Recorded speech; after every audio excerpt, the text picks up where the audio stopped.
우리가 새벽에 이렇게 나와서 기도하지만 기도는 수만 번을 강조해도 지나치지 않죠. 성경에는 기도라고 하는 단어가 약 400여 회 가까이 나오고 간구라는 단어가 또 130여 회 이렇게 나옵니다. 간접적인 표현과 또 연관된 사건들을 모두 표현하면 포함하면 성경은 기도의 책이라고 해도 과언이 아닙니다.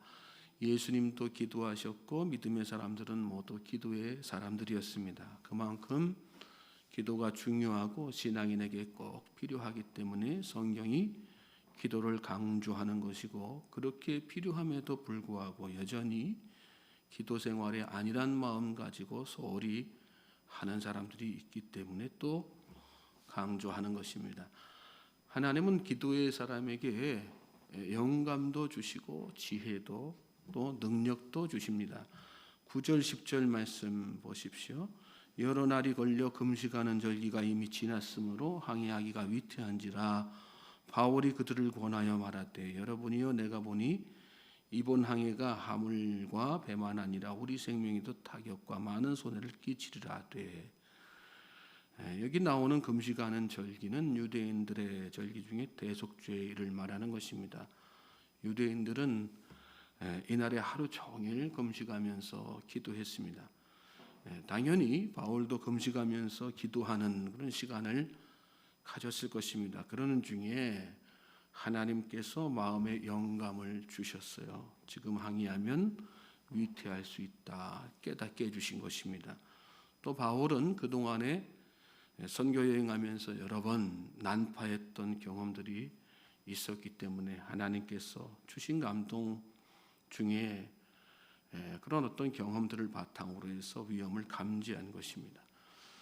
기도는 일의 시작에서부터 해야지 되는 것이죠. 일을 시작하고 나서 어려움 당했을 때 기도하는 사람보다 시작부터 기도하는 사람이 지혜로운 사람입니다. 기도하면 하나님께서 이렇게 영감을 다 주십니다. 기도하면 예측할 수 없는 환경에서 피할 수 없는 또 지혜도 다 허락하시는 거죠. 엘리야는 우리와 성정이 같은 사람이다. 성경 말씀에 그런 내용들이 나오지 않습니까? 엘리야처럼 기도에 능력을 발휘한 사람이 없지 않습니까? 그런데 우리와 같은 성정이로되, 이 얘기는 무슨 얘기입니까?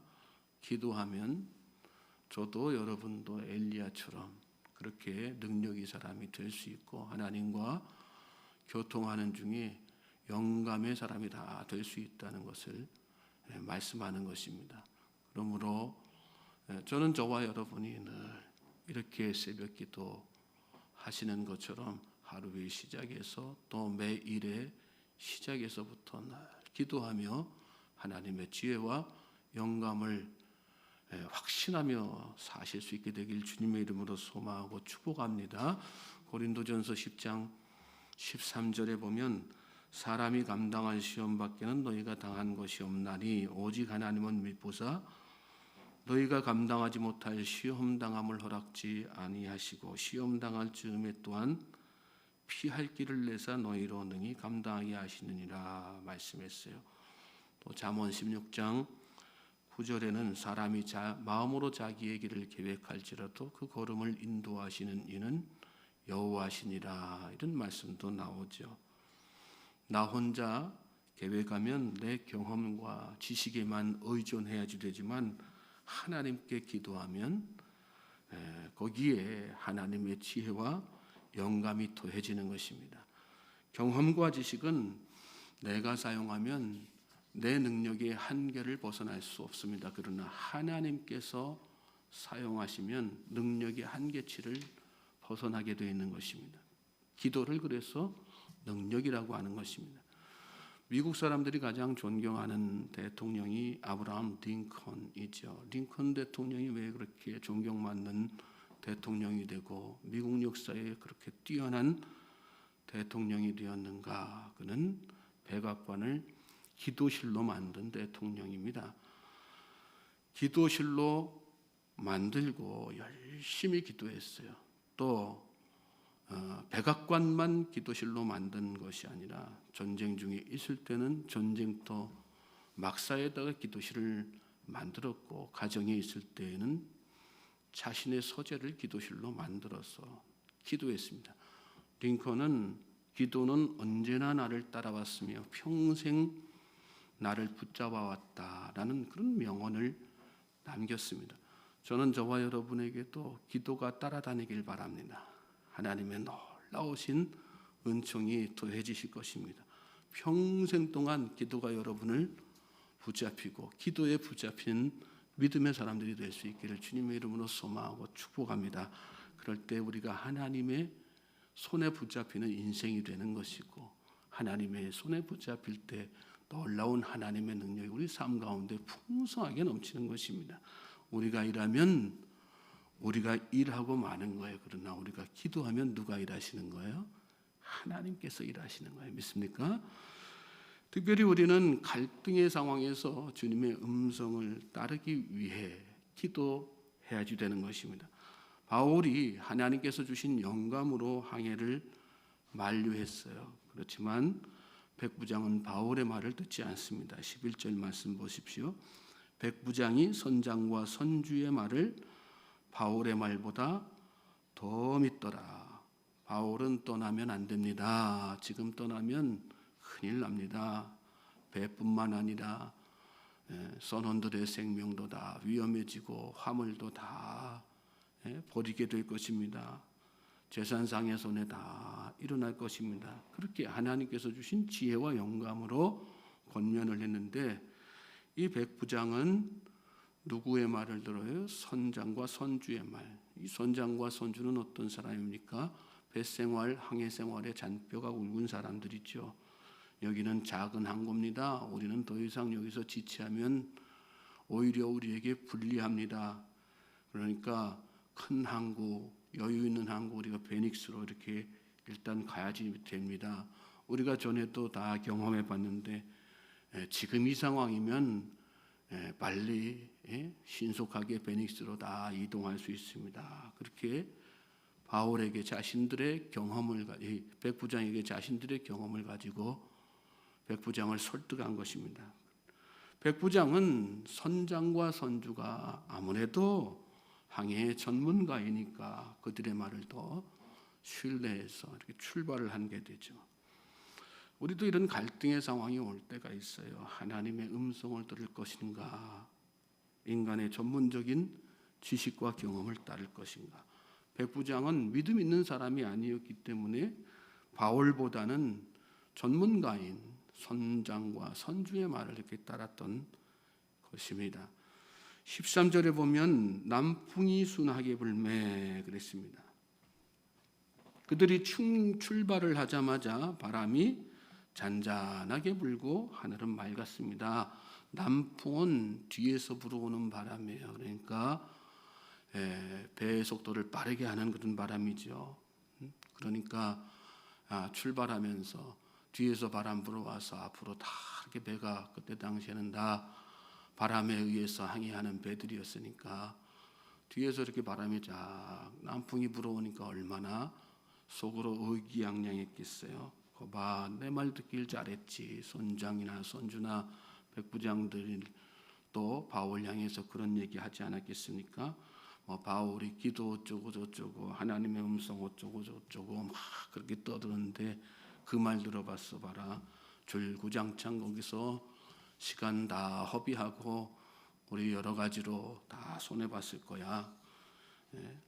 그런데 그게 오래가지 않죠. 오래가지 않고 얼마 안 가서 그들의 의기양양한 모습들이 다 이렇게 부끄러워지는 그런 상황이 오게 되죠. 14절에 보면 얼마 안 되어 섬 가운데로 유라굴로라고 하는 광풍이 크게 일어나니, 글쎄요.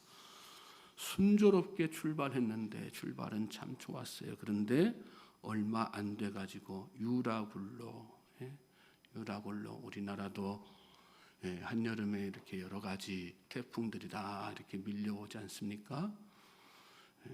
그것처럼 유라굴로는 이 지역에 부는 태풍 광풍입니다. 근데 감당할 수 없는 광풍.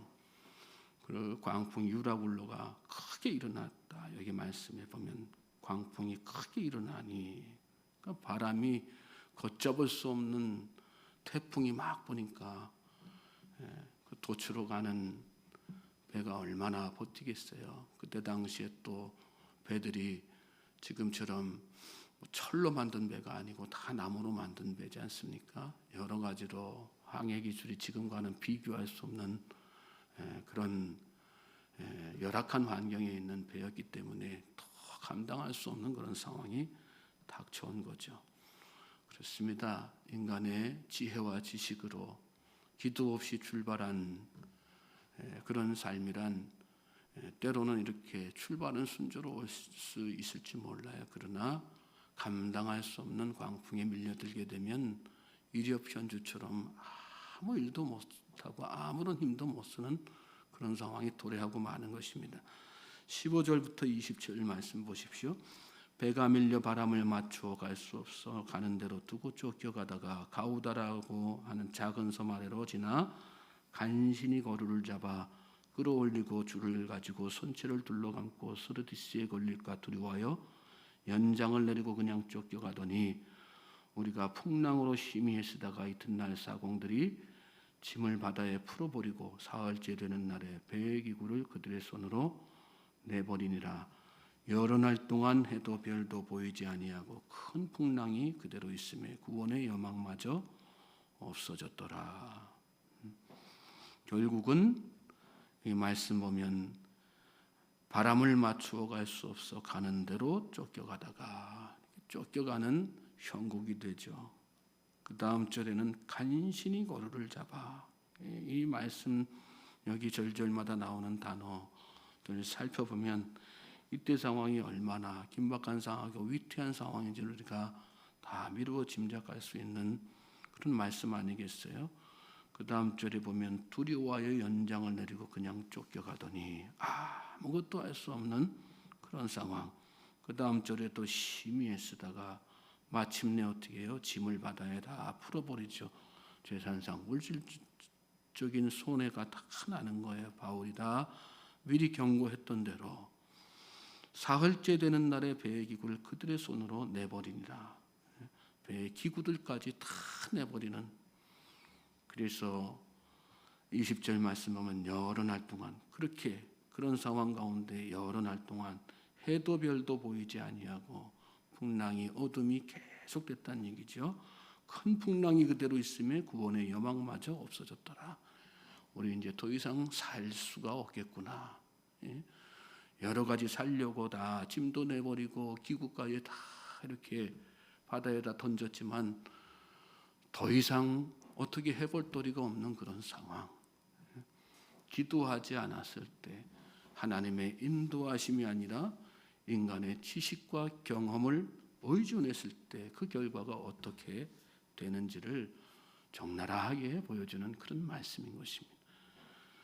여러분, 일시적인 순풍에 미혹되어서 평안을 추구하려다가 광풍 만나기보다 힘들어 보여도 모자란 것 같아 보여도 내 이성과 지식에 합리적으로 보이지 않아도 믿음으로 하나님 앞에 기도하면서 주님의 음성 따라가는 사람이 그 사람이 정말 지혜로운 사람이고 믿음의 사람인 것을 여러분 믿으시기 바랍니다.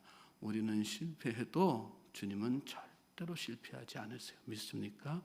그 하나님의 놀라우신 능력 또 지혜를 믿는 사람은 그래서 기도하는 거예요. 열심히 일의 시작에도 기도하고 중간에도 기도하고 문제가 없어도 기도하고 문제를 만나도 기도하고 매사에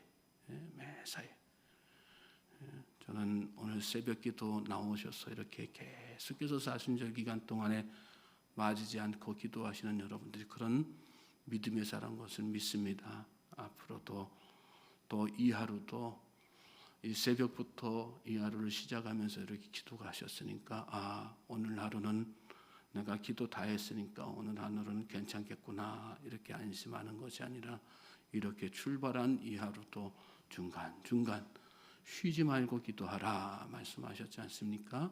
중간중간 늘 하나님의 놀라우신 능력과 인도하심을 마음속에 새기면서 계속해서 기도하며 나아가는 이 하루 되기를 주님의 이름으로 소망하고 축복합니다. 그럴 때 하나님께서 여러분의 길을 책임지실 것입니다. 믿습니까? 어떤 상황 가운데서도 어떤 모진 풍랑과 바람이 있는 상황 가운데서도 흔들림 없이 붙들어 주실 것입니다. 그런 놀라운 하나님의 붙드심이 이 하루도 여러분 삶 가운데 차고 넘치게 되기를 주님의 이름으로 소망하고 축복합니다.